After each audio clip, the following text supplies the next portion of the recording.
right now his family is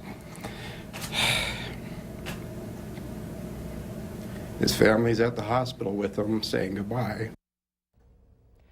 Fargo Police Chief David Todd delivers the tragic news about Fargo police officer not expected to survive a gunshot wound suffered in the line of duty. It all happened during an active shooter situation in North Fargo last night. That officer has been identified as Officer Jason Moser, a 6-year veteran of the Fargo Police Department.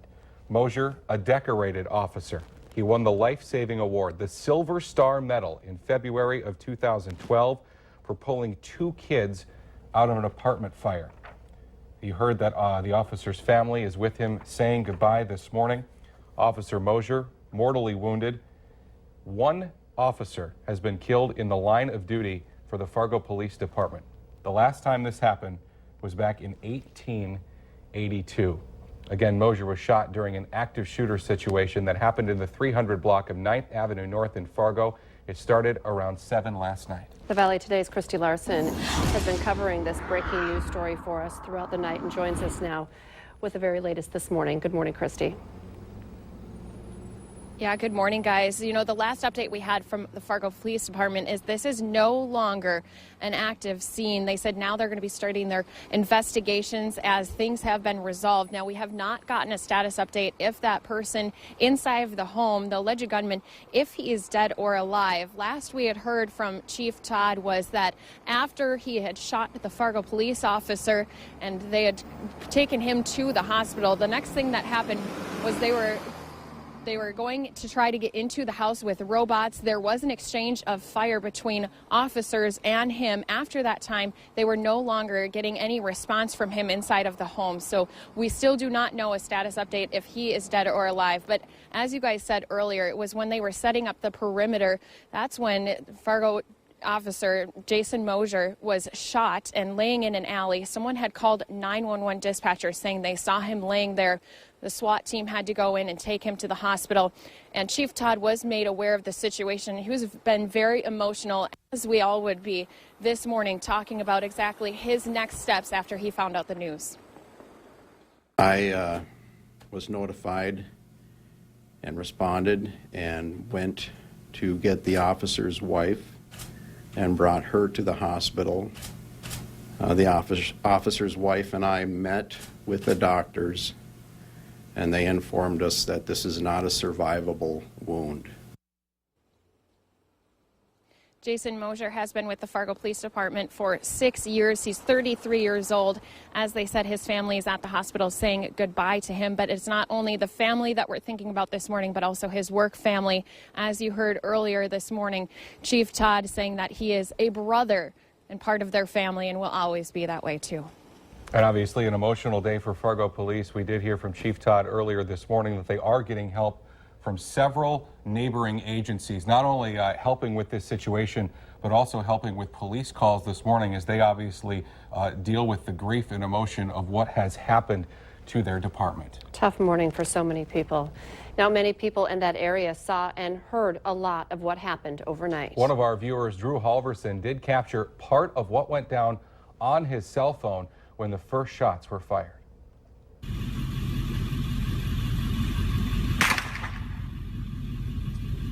That was a gunshot. Again, that was cell phone video from a viewer in the area. Drew Halverson near the 300 block of 9th Avenue around 9 p.m. as police were surrounding the home where the shooter was holed up. To recap things for you, Fargo police officer Jason Moser mortally wounded responding to a 911 call in that neighborhood.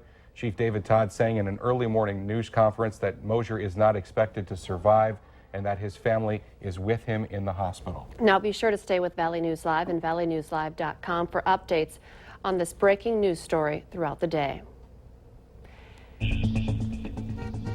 Let's head now over to meteorologist Lisa Green as we get an update on weather and traffic to start off our Thursday.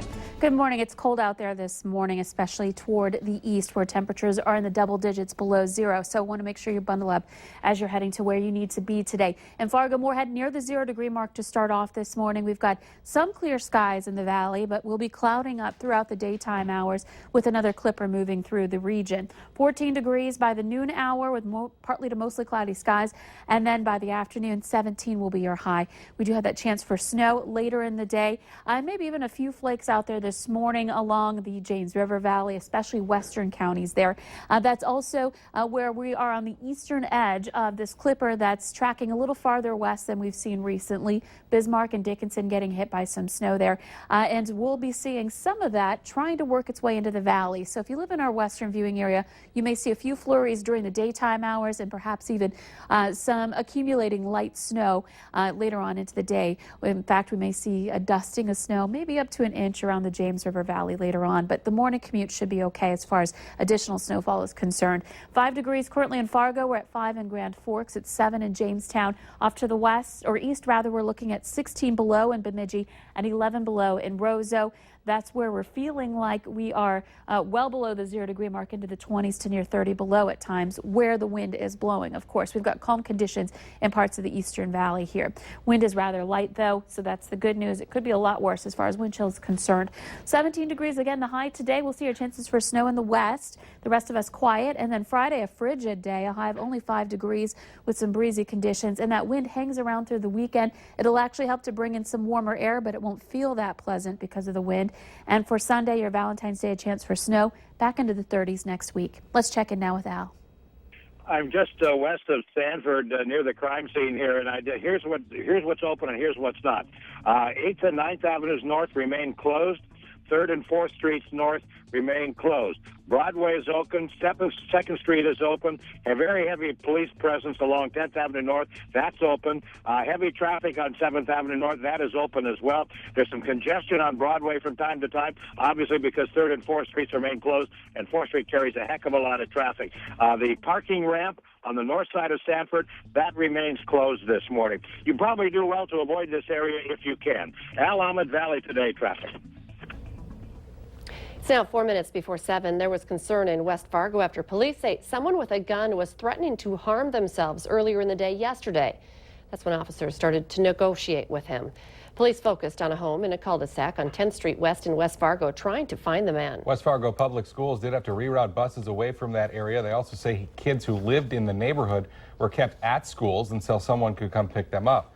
Now, police tell us they still have not located the person they're looking for, but they believe there is not a safety risk to the community. The woman charged in an alleged GoFundMe scam in northern Minnesota, Retina Lavala, has been flown from jail to the Bemidji hospital for unknown injuries. Lavala was charged with 2 counts of theft after money was discovered missing from a GoFundMe account for 3 boaters who died on Lake of the Woods last fall.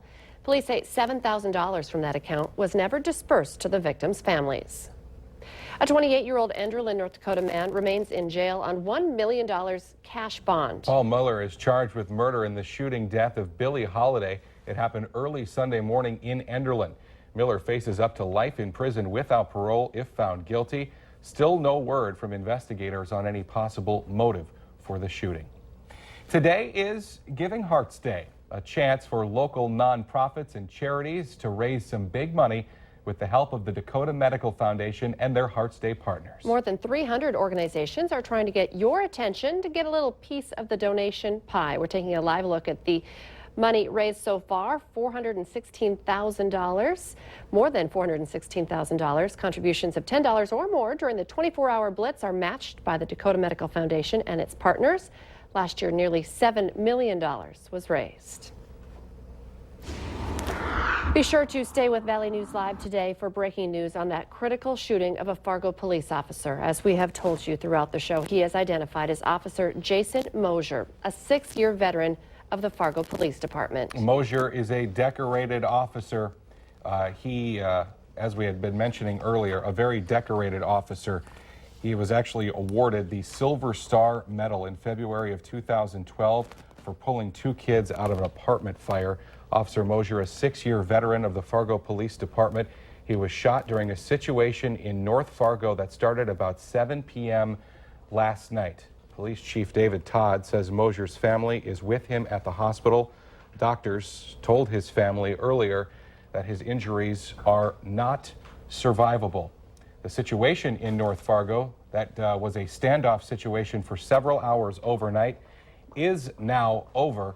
However, there is still a major police presence and obviously a story we will be following throughout the day. We also want to remind you, we've been scrolling it along the bottom of the screen, but a very quick update about Horace Mann Elementary School. Horace Mann Elementary School will be closed for the day. Students and staff are being told to go to Roosevelt Elementary School instead.